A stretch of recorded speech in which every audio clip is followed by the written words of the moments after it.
We let Japan come in and dump everything right into our markets and everything. It's not free trade. If you ever go to Japan right now and try to sell something, forget about it. Donald Trump seems to have always thought about ways to protect America as he saw necessary. VlogND is taking you back when a younger Donald Trump introduced himself to the political sphere. Has he always thought that America was unfairly taken advantage of too much? Has he always had a big political agenda, and has he kept his promises? Let's hear more from the President of the United States of America to understand the driving ideas behind his acts today.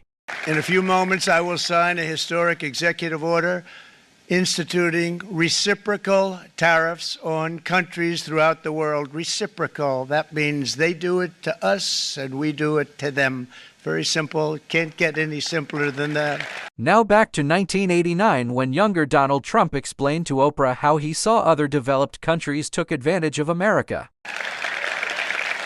You took out a full-page ad in major U.S. newspapers last year criticizing U.S. foreign policy. What would you do differently, Donald? I'd make our allies, forgetting about the enemies you can't talk to so easily, I'd make our allies pay their fair share. We're a debtor nation. Something's going to happen over the next number of years with this country, because you can't keep going on losing $200 billion, and yet we let Japan come in and dump everything right into our markets and everything. It's not free trade. If you ever go to Japan right now and try to sell something, forget about it, Oprah. Just forget about it. It's almost impossible. They don't have laws against it. They just make it impossible.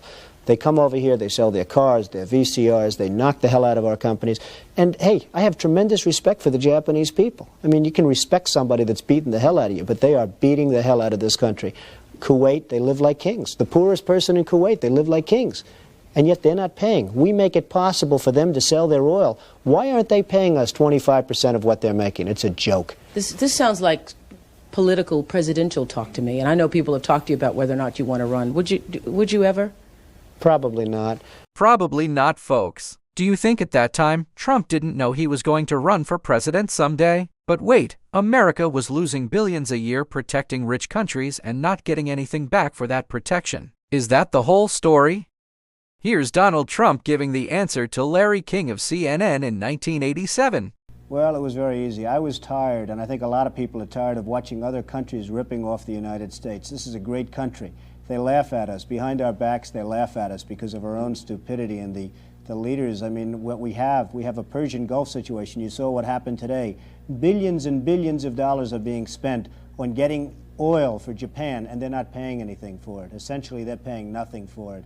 We have tankers going back and forth that our men are protecting, losing their lives. I mean, they're losing their lives, Larry. We're spending billions and billions on protection, and those tankers are going over to Japan.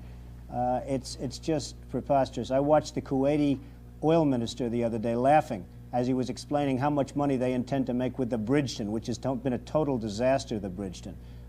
And I said to myself, isn't that a shame? He's talking about how much money they're going to make, and here we are. He's smiling and laughing. Why don't we get some of it? Why is it that we're protecting? We have frogmen, we have helicopters, we have aircraft carriers, and all sorts of ships all over the Persian Gulf, so that this man and his little group can make a lot of money. I think it's ridiculous. The country is losing $200 billion a year. $200 billion.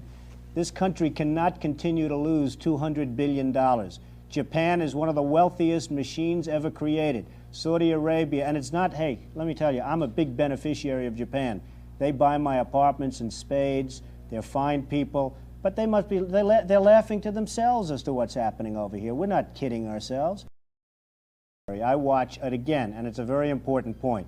Japan is a money machine. Saudi Arabia is a money machine. Kuwait, these are money machines, the greatest ever created. The United States is, if it were a corporation, it would be bankrupt. It's losing $200 billion a year. For years now it's been losing that. What right do we have to go out and defend? Why aren't these countries, these wealthy money machines, paying us for the defense of their freedom and their nations? Why aren't they paying us? I think Japan should certainly make a contribution. Japan is one of the reasons they're so successful is they don't have to worry about defense, because why should they worry about defense when the United States will do it for nothing? I mean, it's crazy. Saudi Arabia, I mean, you saw what happened with Saudi Arabia. We're going through the Gulf. We have old-fashioned, obsolete minesweepers. We ask Saudi Arabia for the use of their minesweepers, which are the best made, the most modern, the best, and they say no. Who are they to tell us no? We're not going to give you our minesweepers. It's ridiculous. They're only there They're only there for the sake of us as far as that's concerned. We are protective of Saudi Arabia. They should pay. This is an issue that's been bothering me. It's been bothering a lot of people that I know, and I think it's an issue that had to be brought out to the fore. The concept of America financing and paying and losing lives for countries that won't even allow us to use their ships. And these are the countries that in 24 hours they'd be wiped off the face of the earth if it weren't for America. It's ridiculous. There you have it, folks. Please share your thoughts in the comments. How Donald Trump's declarations back then compare to his actions now as the President of the U.S. Was he predictable? This is Jackie Pierre reporting for VlogND. Please remember to subscribe to the channel, comment, like, and share our videos. Thank you so much.